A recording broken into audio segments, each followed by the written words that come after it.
Hello, everyone. Welcome back. This is Aluminum Tarot. Thanks so much for joining today. We are going to do the sign of Scorpio, Sun, Moon, and Ascendant. We will be looking into the energies for September. This is normally a monthly read, so it's from now until a month later. We're going to do the first order of the day.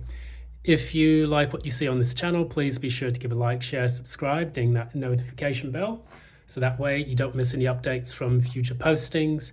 And additionally, the Google Forms document has been sorted out. There was an issue with people sending, requests, and it would essentially not send me a notification, so I'd find out like 4 or 5 days later, which is bad for business. So I don't want to do that. I don't want that to happen again. So if you do want to request a reading, feel free to reach out to me by filling out that Google Forms document, and I'll be able to respond a lot faster next time. But I will try to stay on top of that so that I know when someone has sent me a message.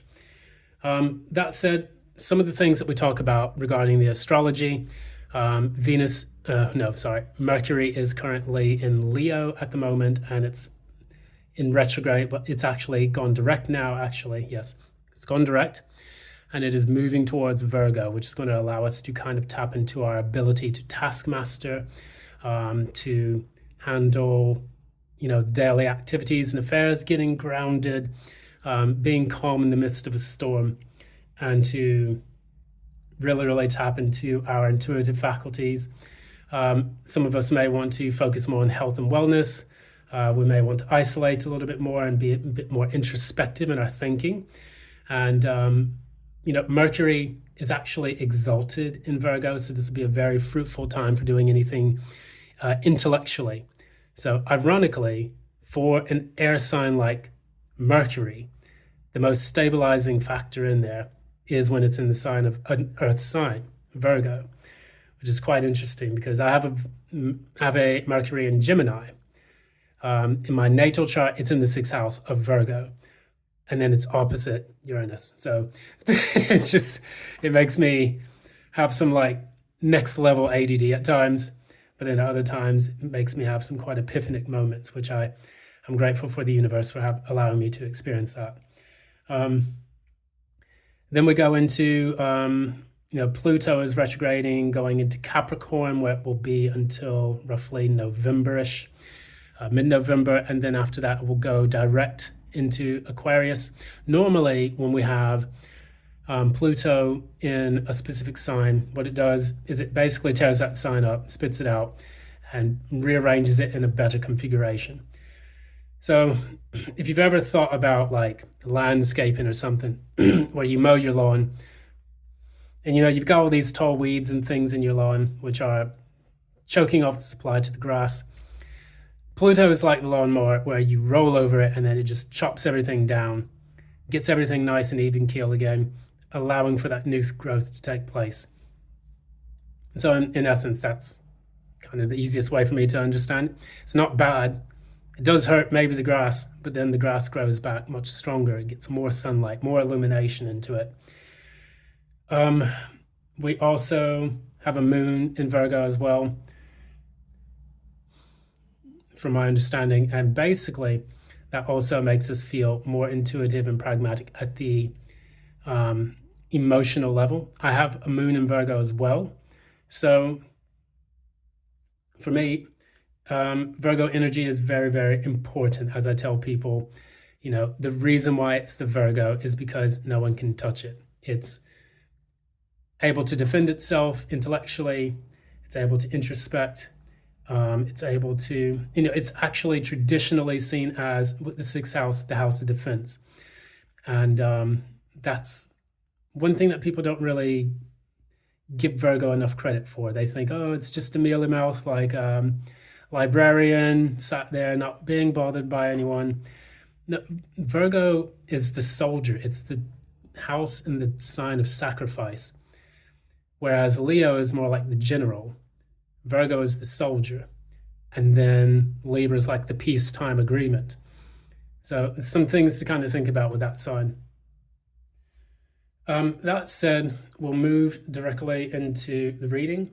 For Scorpio, we're going to start with Old Trusty Dusty here. We will start with the Rider-Waite Tarot, and then from there, clarify with the Nightmare Before Christmas, and top everything off with an oracle message from the Moonology Oracle deck.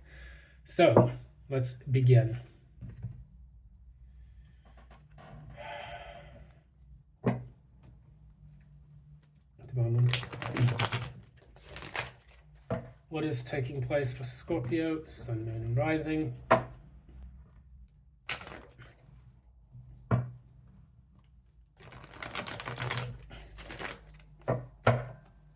What's taking place for Scorpio, Sun, Moon, and Rising?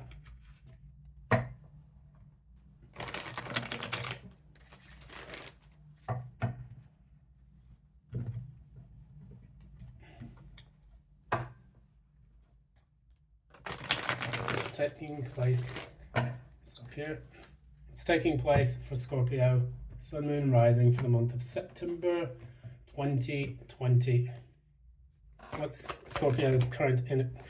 Okay.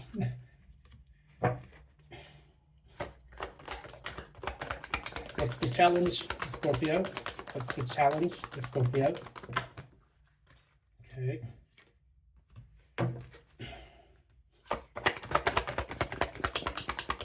It's taken place in the recent past. Okay. What's in the near future? All right. Not bad. What's at the core of this reading? Spirit, what is at the core of this reading? What is at the crown of this reading as well?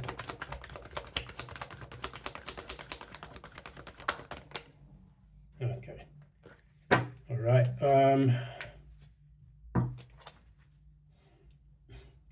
What does this signify?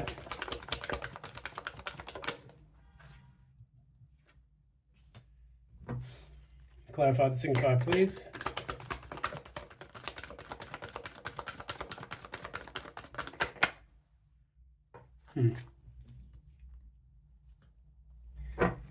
What is the likely outcome?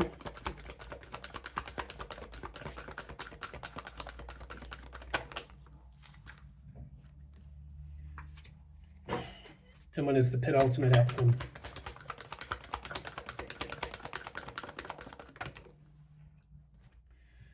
All right. So let's see. All right, Scorpio. So before I get started, I'd just like to say that, there has been an ongoing saga, to say the least, with Scorpio and Aquarius, where there's been some very heavy energy. Libra as well. So if you have any of those in your chart, we're going to try to see the positive in this reading. I do want to do that, so that way we can find a solution for it rather than just saying, Scorpio, it's your fault, blah, blah, blah. We have here the Ten of Pentacles in the reverse. So there has been a dissolution of a family situation or a career situation. And in all of this, it can indicate financial loss, instability in life, and basically the things that you worked for on the material level in a family or a completion cycle just did not come to fruition. And we notice that when we have this card, when it's in the upright, we talk a lot about the wise old man, the dogs, we have the couple here, we have the kids, the arch, which indicates support, almost divine support in many ways. And then the house and the tower in the back, indicating a kind of stability that's been built over the years through a solid foundation. When that is in the reverse, that talks about all of that being lost. So you may have gone through a divorce in a family situation, ending of a long-term relationship, the loss of a business, the loss of a job in which you dedicated many years and time to. What we have here, we have the Nine of Pentacles in the reverse. And I think Virgo got that as well. However, what we do talk about, Nine of Pentacles in the reverse can mean one of two things. Some people say it means that someone's a bum or someone is financially codependent. I used to make that judgment as well quite a bit in the past. However, what it also insinuates is that you're working terribly hard to remain financially stable and independent, which is pretty difficult. And what we have here as the main challenge is finally having a breakthrough, a conduit into a better period of your life where you can celebrate the achievements and the accomplishments that you have been fighting for. This can also indicate a marriage, a house, or something like that. So, for example, if you have been trying to receive a house or sell a house or any of that nature, you feel financially tied to something that's preventing that from taking place. And the reason why I say that is because we have the devil here. It came out on the side, but I'm going to read it in the upright because I think the energies are strong enough to put it in that context. So we're going to clarify some of these, go with the flow, see what the cards have to say for you. We can get to the bottom of this whodunit case.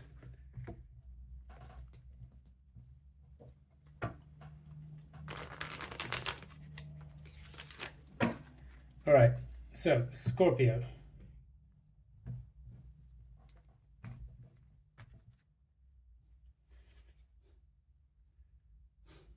Clarify the devil. Clarify the devil.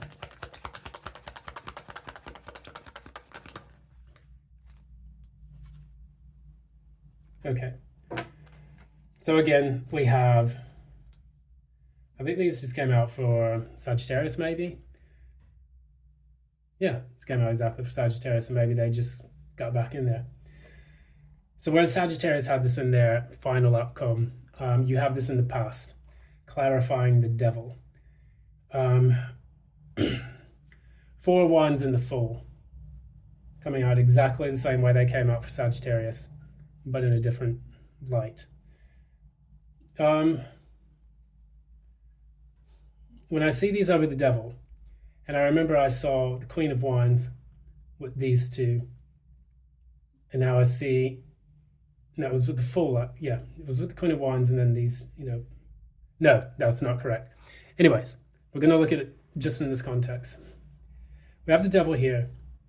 We have the Fool going to this 4 of Wands. When I saw it in the Sagittarius reading, I saw the Fool taking a leap into this new territory, the 4 of Wands, which has come out again for this reading. However, it's tied to the devil. So the thing that you're trying to take a leap forward to is actually something that is binding and restricting. It's possible that you may want to find a way out of this situation, but with the devil there, the temptation is too strong. So normally when you have the devil, it's 2 people who are bound together to the black box of Saturn. And I've been doing quite a bit of research on the black box of Saturn. It's actually widely accepted in all of the Abrahamic religions. And for me personally, I do not ascribe to Abrahamic religions, although I try to see the good in the things that each religion can teach. However, as far as faith systems go, there is a pervasive element of the black box of Saturn. For example, in the Kaaba, which is in Mecca, where they do the circles around it, that is the black box of Saturn. The Jews tend to wear, I forget what its name, like tibla or something like that. It's a hat with a black box on the top of it. That is also the black box of Saturn. And then the Christian cross. If it's equidistant, folded into 6 pieces, it forms a box. So for me, the black box of Saturn is all about religions which talk about sin, being restricted, vices, things of that nature, and how to liberate yourself from those by following the divine light of God. That's how I interpret it in one way. In another way, it could be actually those religions teach people using the energy of the black box, which is about chastity and avoiding certain things, dualistic approaches to, you know, the way they see the universe as good and evil, bad, right and wrong. So for me, I think things are a bit more fluid than that. And, you know, I kind of like the old-timey religion, if you know what I mean. So again, we have the Six of Swords here at the bottom of the deck, which is talking about you trying to move away from this kind of difficult scenario, this difficult situation that you found yourself stuck in the recent past. So you may have been trying to move to get away from this toxic situation. Maybe you had binding contracts, binding agreements. Maybe you had an ex or that was keeping you from moving on. Maybe you had, you know, a former boss that kept you restricted in something until you had to release yourself from a contract. But it's all talking about the restrictive qualities, what was keeping you there from making your leap forward into the new territory. That was the challenge of that Four of Wands. Now, when we get into the Knight of Wands, we look towards Knight of Wands, clarify the Knight of Wands, clarify the Knight of Wands. Let's see here. So we have the Knight of Wands clarified by the Five of Wands and the Justice in the reverse. So remember I said you were trying to get out of a contract, trying to get out of a marriage, trying to get out of something where there was a legally binding agreement, or perhaps a situation where you felt that things were unfair because you were restricted and bounded to them. This created a lot of arguments in this particular situation, and now that you release yourself from it, you feel a lot more free to do what you want. So that's the Knight of Wands. I'm getting the fuck out of Dodge, that's my Knight of Wands card. Let's go do, let's go paint the city red. Let's go do some crazy stuff. So with the Five of Wands, Justice in the reverse, I'm getting the energy of a long, bitter legal dispute with someone. Divorce, contract agreement, something of that nature. That's all I can get when I look at this. My intuition just points me to that. So if you have gone through a divorce, that would resonate with you. If you have gone through a contract with your company or with a particular client in which it went really poorly, that would also talk about the meaning of this card here. So with the Knight of Wands, they set off on a new adventure. They can be a bit impulsive and reckless. So hopefully the person that you're dealing with isn't exhibiting those behaviors. Is this Scorpio or is this the person? Is this the person or Scorpio? Scorpio upright, person reversed. Scorpio upright, person reversed. Scorpio upright, person reverse. Scorpio upright, person reverse. Okay.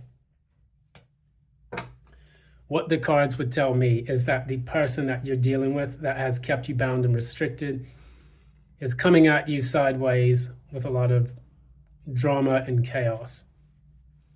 So it doesn't seem like they have the best of intentions when they approach you, when they realize that you're leaving their grasp. And I remember doing this specific reading for Libra, where they had their great escape.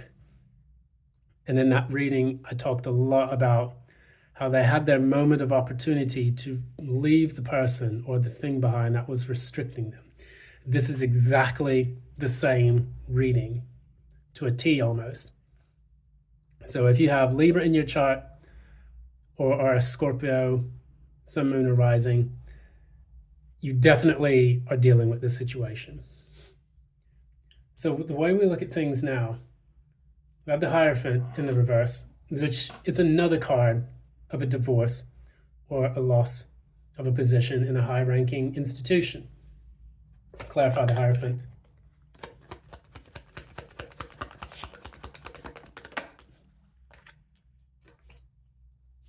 Ace of Wands, once again. Clarify the Hierophant reverse. Five of Wands, it's Five of Pentacles in the reverse, Ace of Wands, Two of Cups. So it's definitely, I'm getting a love relationship scenario with this. You have your new start.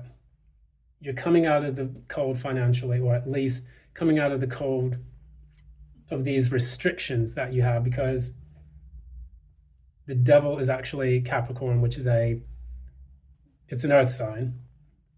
Five of Pentacles is almost like that same energy of like trying to release yourself from that. Then you have the Two of Cups. This was a relationship. So say, for example, we're talking about a divorce. This is the dissolution of that relationship, that long-term marriage.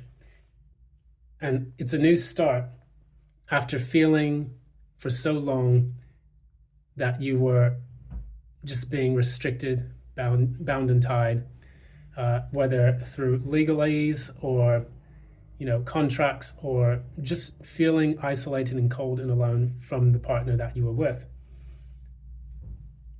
And then with the Two of Cups, of course, that was the love relationship. So when we deal with that, I always go back to the quote, and this is the one that's popping into my mind right now. It's Jean-Paul Sartre, where he talked about hell is other people. And it wasn't specifically in the context that everyone else is evil. So we have all these expectations of people. And we have all of these things that we hope to achieve with the person that we're in love with. And when that doesn't happen, that can be where most of the heartbreak generates. We're not sad because we lose someone. If we knew that this person was as bad as they have turned out to be earlier on, we wouldn't have a problem leaving them.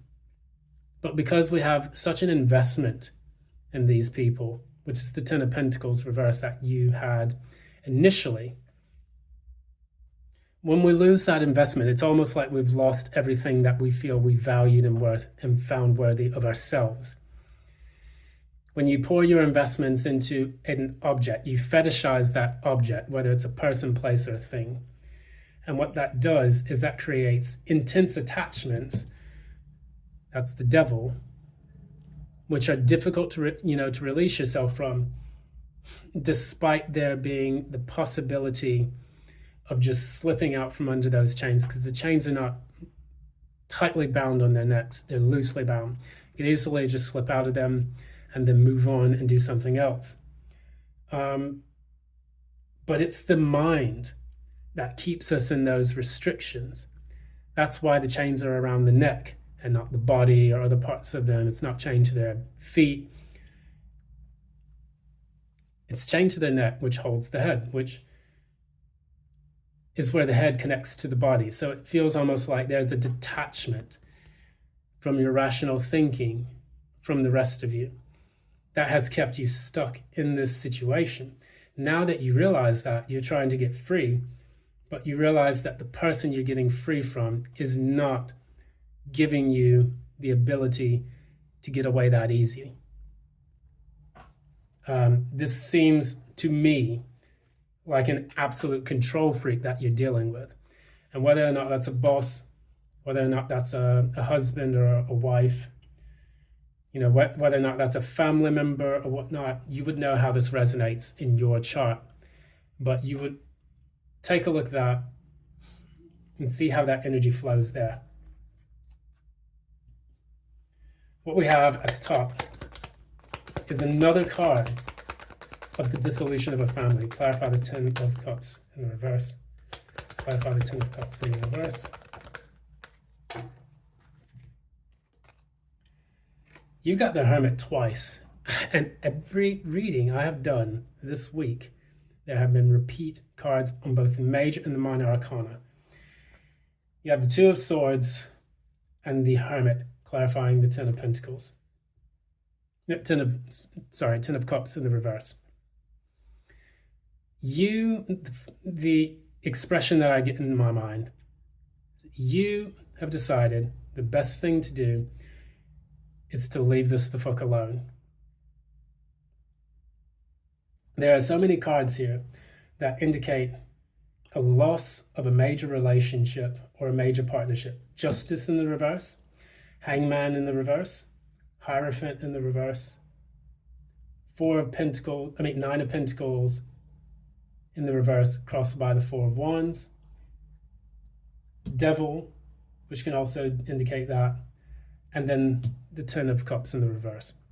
You have the Hermit twice. What you're being called upon to do right now, as you release yourself from this binding agreement, this contract with the devil, you are being asked to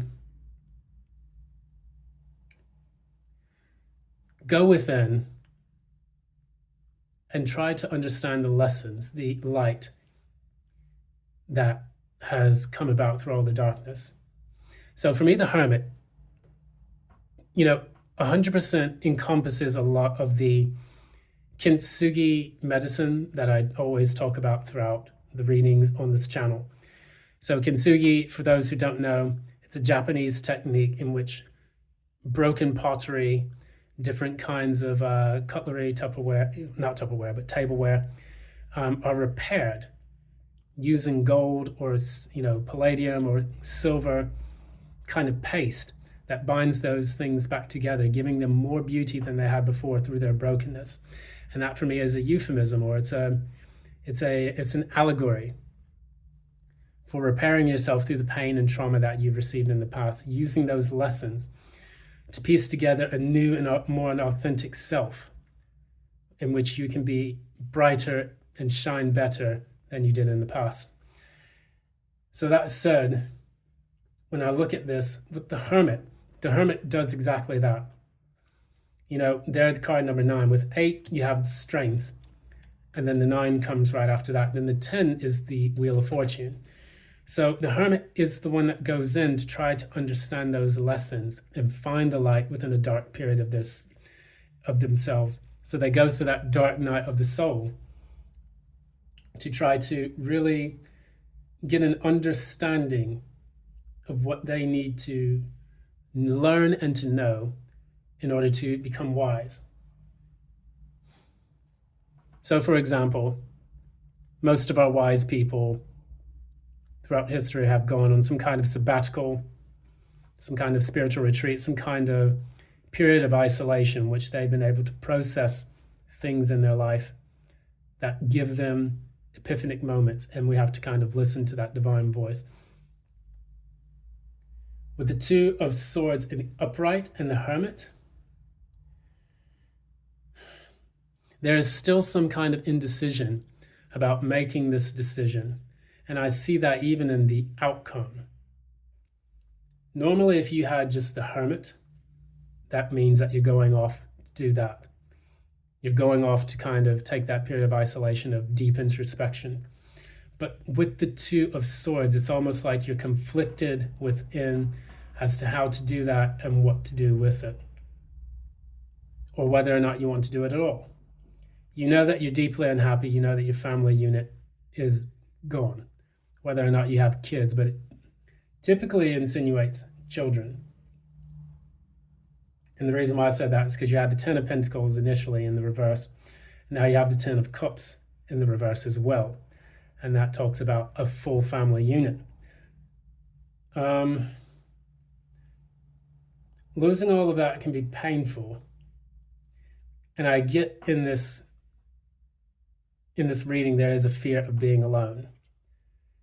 And not just a fear of being alone, but a fear of being away from the things that you have worked hard to develop and build over the course of years. So if you've been raising a family, if you've been in a relationship for a long period of time and now that is dissolving, you may have shared custody issues to deal with, and it may pain for you to deal with that situation and be alone in the absence of the love that you thought you had in the past, and in the absence of the children that you have, which you want to spend your time with.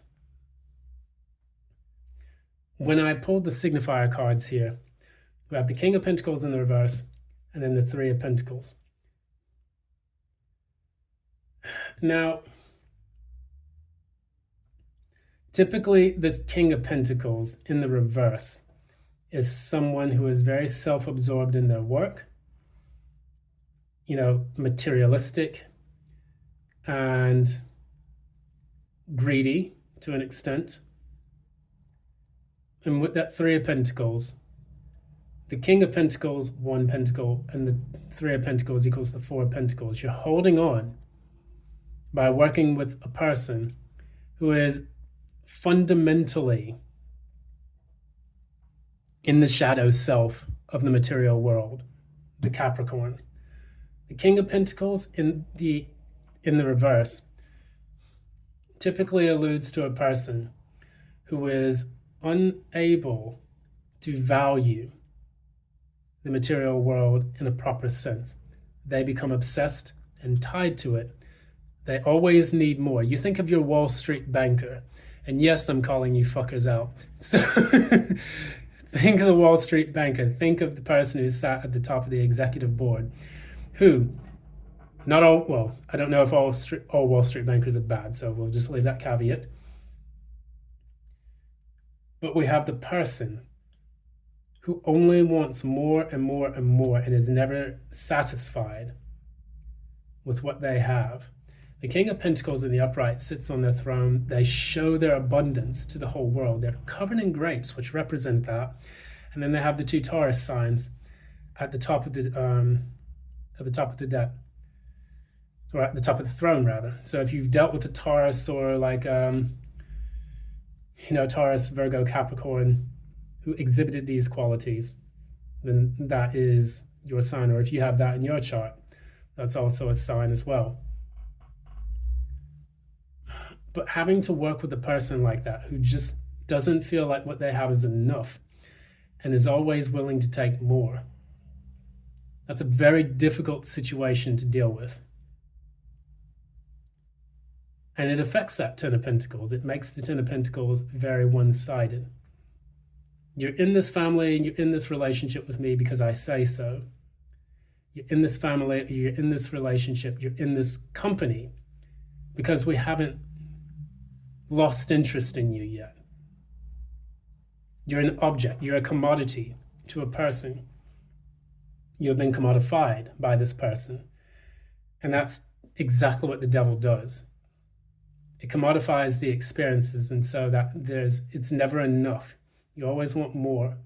And typically that's the kind of life that people live when they live in a sinful life, in quotation marks. More sex, more anger, more violence. I keep hearing the Slayer song, 7 Faces. And it's, I want it all, more pain, more sex, more lies, more of everything. And that's kind of the person that you're dealing with. If you're not a Slayer fan, then ignore that message, but it at least has some merit to it. So anyways, looking towards the future, we'll need to go ahead and wrap this up. We have the Hermit again and the Strength. So you go from the 8 to the 9. You go from the number of the House of Self to the House of Near Completion, moving towards that number 10, which is then the Wheel of Fortune, where things start to move in your favor. Clarify the Hermit. Clarify the Hermit. 7 of Wands always comes out in this position for some reason. I don't know why. Clarify the Strength. Clarify the Strength. Clarify the Strength. Weird. Absolutely weird. Virgo also got this. If you're dealing with a Virgo, if you've got Virgo in your chart, they've got some of the similar readings here. 9 of Swords at the bottom of the deck. The card that fell out was the Hierophant reversed again at the bottom. Oh, I've said numerous times, I think for every single reading that I've done here, that when you see these repeat signs keep popping up, it is the universe working with you on a level in which it wants to absolutely validate the responses it gives to you through the tarot. The Seven of Wands has come out again for this part. Same for Leo and same for a few other signs. Three of Pentacles has also come out. Tower reverse has also come out for Virgo. So if you're a Virgo with Scorpio, maybe this is your reading as well. And maybe you're dealing with someone with these kind of qualities. Very interesting. So I'm going to look at this. You have your card, Scorpio, the Tower reversed. That's Aries and Scorpio. So you may have Aries in your chart as well. You have the Seven of Wands, clarifying the Hermit, needing to be alone and go within. And the reason why is because you need to stand up for yourself. Whoever you've been dealing with, who had that Capricorn in their chart, this person wants to keep you stuck and bound and tied to them legally. And if not that, through coercion or intimidation. And furthermore, what you have to do is you have to sometimes separate yourself, go within. And actually, with this Seven of Wands, the Seven of Wands comes after the Six of Wands. And the Six of Wands, I was having this conversation about with some other tarot practitioners and colleagues of mine. The Six of Wands is really just the eye of the storm. You have the Five of Wands before it, which is conflict and battle, and then you have the Seven of Wands after it, which is more conflict and battle. You have no ability to rest in this situation. You have to defend what's yours. By taking the time to go out and reflect on what is actually yours, you have to find out. You have to fight for those things that are yours and understand and be able to reflect and illuminate that in your mind so that way you never lose sight of that. Because I think that's what the Hermit is doing. It's looking down. It's saying, who are you now that you are no longer tied to this person?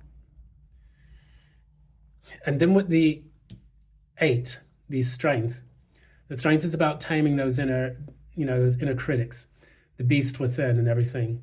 And in order for you to tame that, you have to go within and find out. That's why you have the 9 following the 8. Clarifying the strength card is the Three of Pentacles, which we had again in the signifier in the Tower reverse. You're working with your network of people, lawyers, practitioners, people in your family, your friends, who are all giving you advice on how best to avoid a disaster. And furthermore, what I think you're also doing is you're trying to restructure your life so that it's a bit more comfortable. It has a more solid foundation than it did in the past when you were with this person.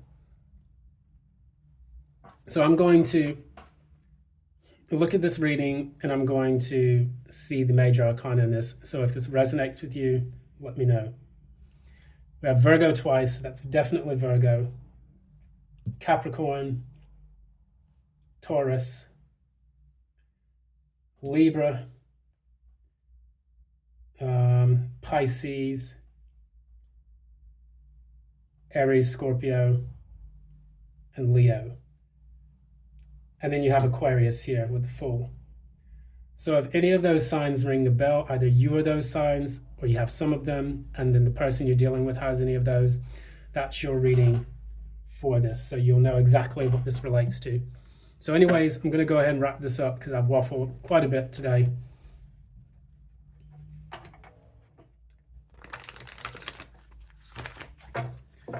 What advice can we tell our beautiful Scorpios for this reading? Spirit, Divine One, what advice have you got for this reading?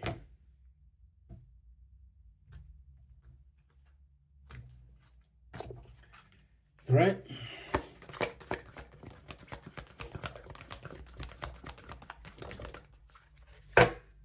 Okay, so there we go. We have a new romantic cycle begins, meaning you have finally made your great escape. And now you have the ability to go into a new romantic cycle, which is beneficial for you. It will allow you to clear out the old from what you've experienced in the past and build something new with someone new. And it's giving you caution that you don't carry the old baggage with you. You know, in order for that karmic wheel to turn, you have to ponder, really give serious, penitent thought to whatever took place in the past so that you can release it, show gratitude, so that you can understand it, show gratitude, and then release it. And then you have a win-win outcome is forecast. That's 2 cards I pulled here after shuffling this deck in Libra. So you definitely have Libra in your chart somewhere, or you're dealing with a Libra. But overall, what I get is that there's a period in your life where you're trying to bring balance, structure, and equilibrium to whatever it is that you are and what you're trying to do next with your life. So I hope that this has been helpful for you. Thank you so much. This has been Aluminum Tarot. If you like what you see here on this channel, please be sure to give a like, thumbs up, share, subscribe, comment below. Please also ding that notification bell so you don't miss any updates from the future postings. Additionally, if you would like a personal reading with me, the Google Forms document has finally been sorted out, so that way I will receive those messages when they arrive in real time, and that will help me to get to your order as fast as possible. So I'm going to leave it there. Scorpio, I wish you the best of luck. It does look positive. It's still going in with the trend of going into a more positive space than the previous readings before. And that's a very good sign. So I hope that this helps. Thank you. And until next time, love and light.